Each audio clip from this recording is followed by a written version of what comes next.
நினைக்கிறாயோ அதை உடனே தொடங்கு. அப்போதுதான் அது தொடர்ச்சியாக அந்த வேலை நடந்து முடியும். செயல் அப்படிங்கிறது இதனுடைய தலைப்பு.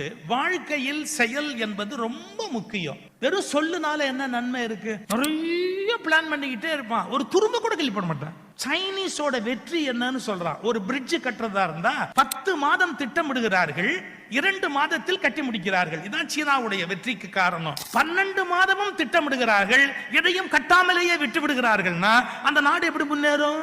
திட்டமிடணும். ஆனா எப்ப செயல்ல இறங்க போற அப்படிங்கிறது ரொம்ப முக்கியம். திட்டம் மட்டும் இடுகிறவர்களை செயலில் இறக்குவதற்குத்தான் இந்த செயலி உருவாக்கப்பட்டிருக்கிறது. இது ஒரு செயலி, இது ஒரு ஆப். இதுல நீங்க இன்வால்வ் பண்ணிட்டீங்க அப்படின்னா செயல்படுவதை பற்றிய ஒரு சீன தேசத்து அரசர், அவருக்கு ரொம்ப ஆர்வம். அமைச்சரை கூப்பிட்டு சொல்றாரு, இந்த நகரத்தை, ஊரை, நாட்டை பசுமையாக ஆக்க வேண்டும், நாம் என்ன செய்ய வேண்டும் அப்படின்னு கேட்டார். அந்த அமைச்சர் சொன்னார், மரங்கள் நட வேண்டும்.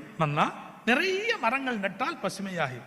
அப்படியானால் நம்முடைய நாட்டை பசுமையாக ஆக்குங்கள், அரசர் உத்தரவு பிறப்பிக்கிறேன். அது சுலபம் இல்லை. ஏன் சுலபம் இல்லை? கோடிக்கணக்கான மரங்கள் நட வேண்டும். மரங்கள் வளர்ந்து பலன் தருவதற்கு நாளாகும்.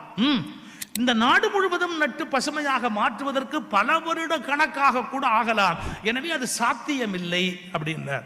நீ சொல்வதை ஒப்புக்கொள்கிறேன், மிக நீண்ட காலமாகும், மிகப்பெரிய வேலை. அதனால் வாருங்கள், இப்போதே போய் ஒரு மரம் நடுவோம்.